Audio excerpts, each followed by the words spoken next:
Hi everyone, and welcome back to my channel. If you're new here, my name is Tone Alabi, and I share honest advice on relocation, life abroad, and starting over in a new country. And I also share other topics based on my experience and my passions and interests. But a lot of what I share is based on my journey moving to Australia. I've been living in Australia now for 18 years. And today's video is all about settling down in a new country, specifically Australia.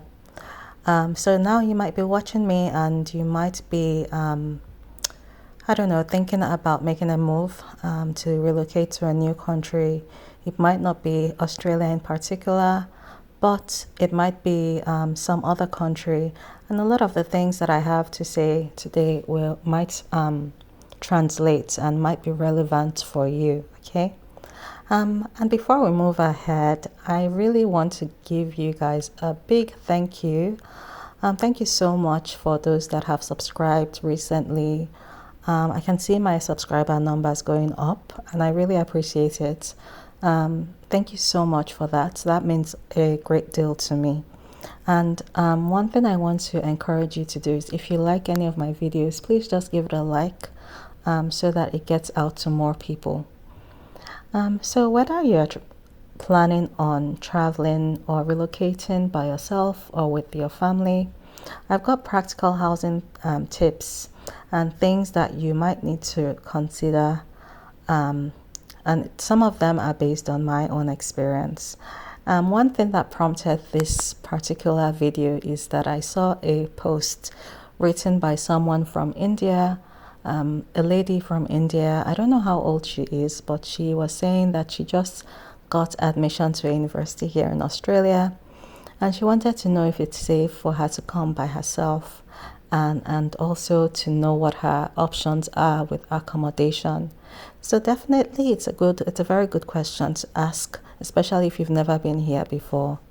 And I would say, based on my own experience and the experiences of people that are similar to me, is that for the most part, Australia is a safe country. The crime rate is pretty low, but also you just need to always be aware of your surroundings and try to keep safe, okay? So when I first arrived in Australia as a student, I was a student when I arrived here for the very first time. And I stayed in a student accommodation provided by my university. The accommodation there made my transition smoother, I have to say. But that's just one option. And there's not all the universities here in Australia that offer accommodation to students. So you might be enrolled in a university like that. The girl who had posted had enrolled in a university that did not offer accommodation. So you might find yourself in that situation, or you might not be a student when you're moving. So some things that you can consider for the first few weeks or even first few months is short-term stays. So you could get short-term accommodation through places like Airbnb, their service apartments, or even extended stay hotels. This gives you time to explore different suburbs before settling in for the long term. And I think it just is a way of trying to figure out where works for you. You don't want to lock yourself into a rental contract before figuring out whether or not the place or the suburb you are renting is going to work well for you. And obviously, if you're moving in, if you're relocating somewhere for the first time, whether as a student or you've already even got a job, you want somewhere that's in close proximity to your workplace, or somewhere where you know that it's kind of easy to navigate your way to either the workplace or the university or wherever you're going. So rushing into a rental before you know the area can lead to regrets. So here in Australia, there's something for every lifestyle, really. So you have a lot of apartments and units. So these are available apartments in the city. You'll find mainly apartment style accommodation and units in the city. But you'll also find them in the suburbs as well. They're becoming more and more popular for people, especially people that are maybe single, or couples, or people or families that are small in size. So accommodation, apartment style accommodation is a great option in that regards. There are also townhouses, which are perfect for smaller families, and it's a multi-level style accommodation. And I remember that I used to live in a townhouse where the living space was in the middle, so it's usually 3 levels, okay. And the configuration can change. Sometimes it's that the living space is on the 2nd floor and the bedroom is on the 3rd floor, but sometimes it can swap around where the bedroom is on the 2nd floor or the 1st floor and the living space is on the 3rd floor. So townhouses actually are quite a nice, it gives you a little bit of space as a family. And then there's freestanding houses, which offers a lot of space. Most freestanding houses come with like a courtyard or a backyard where you can just, the children can play around more freely. You can have outdoor things, activities. So you'll find more of these types of houses in the outer suburbs, although there are houses also in the inner city and in the city. The other option is the studio apartments, which is like it's all in one space where you have the living space and your bedroom in one space along with the kitchen. And this is great if you're a single person with not that much in terms of your furniture or in terms of the things that you have. So it's a good option for you if you don't have that many things, and if you're a single person. I know that there are couples as well that opt for studio living. The granny flats are also a good one as well, and it's a great option if you are looking for privacy. If you don't want to share, for instance, or if you don't really want a big space, it's a good option for you. So granny flats are a separate dwelling from the main house, and you'll see that granny flats are usually at the back of a main house. I have a friend of mine that actually lives in a granny flat. So the main house is occupied by the family, and she has rented out the granny flat at the back of the main house. And that way it gives her privacy, but it also gives a sense of security, because you know that there are people that live quite close to you, in close proximity to you. So you don't feel completely detached or alone. So that's actually a good option for some people, and it's a good one for if you're on a budget. And of course, there's also the shared housing accommodation, which remains a popular option for students or single newcomers. Of course, I have done shared accommodation in the past while I was studying, and shared accommodation is good if you know that you are happy to live with other people. It's a good one if you're young, if you're still quite young and you want to still, socialize.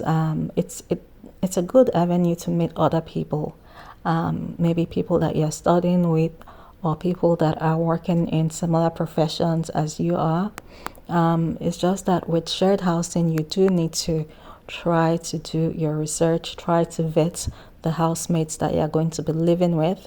You don't want a situation where you're moving with someone that is always bringing people into the house partying, or someone that isn't as tidy as you would like them to be. But shared housing is another option where you can share with 1 or 2 people, or even maybe more than 2 people. And that way it brings down the costs for you. Now, renting can feel overwhelming at first.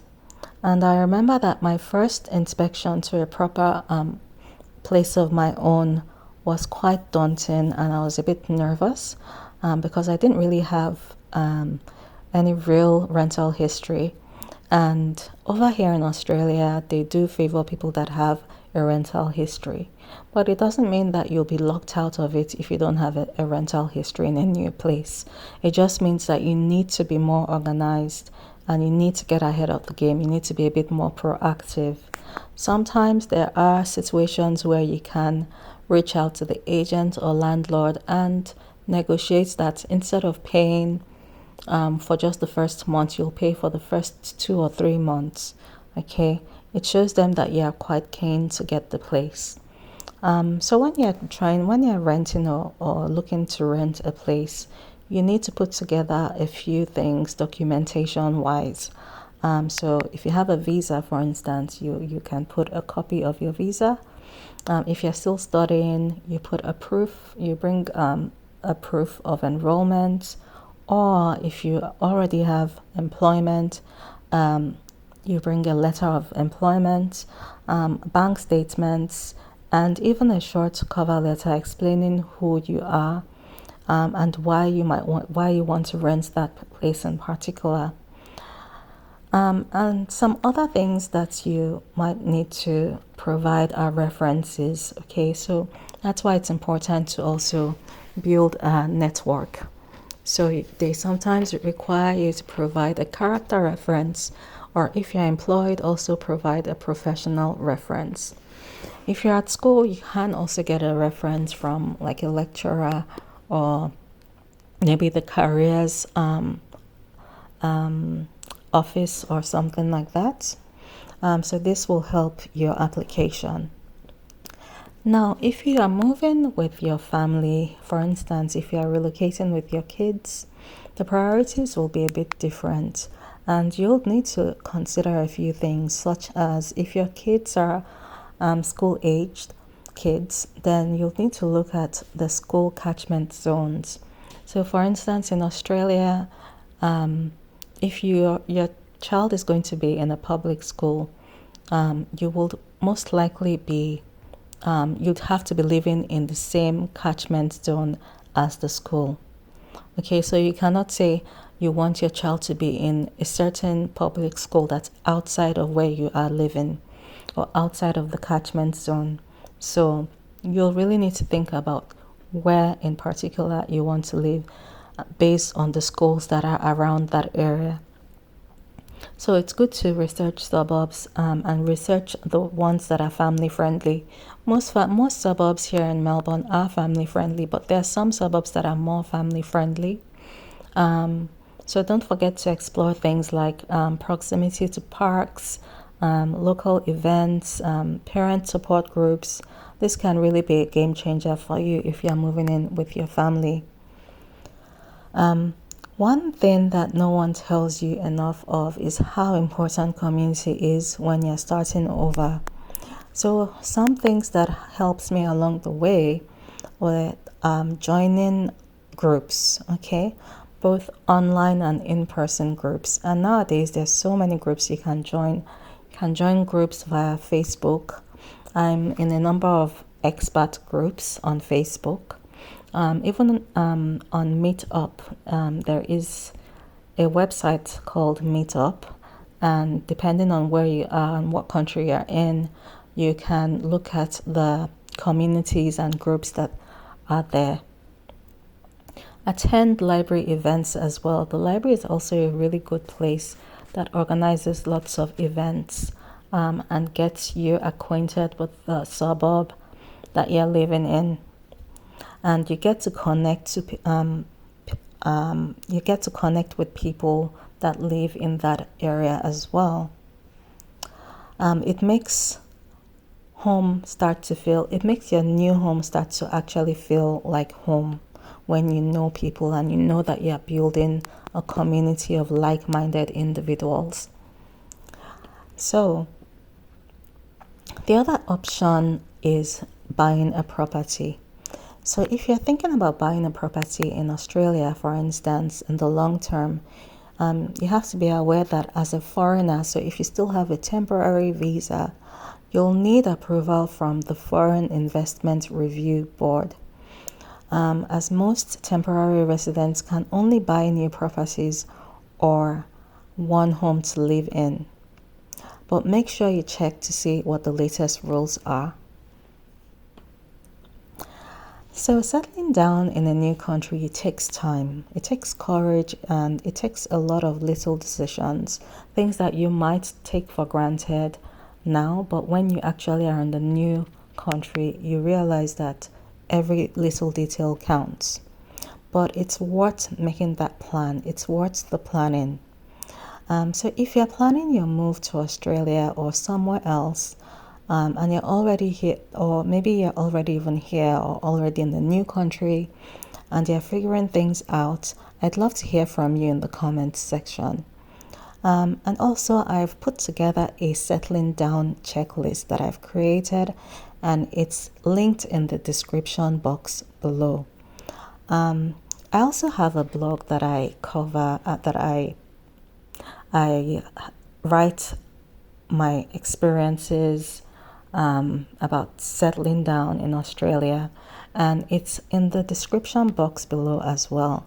Most of the things that I cover here on YouTube are also available in written format on my blog website, and the description, the link to the blog is in the description box below. So I hope you've liked this video, and if you have any questions, particularly about living in Australia or moving to Australia, please put your questions in the comment box below. And if you have liked this video, please like, subscribe, and share with anyone that might be planning their big move. So that's it from me today. Thank you so much for watching, and I will see you guys in the next one. See you. Bye.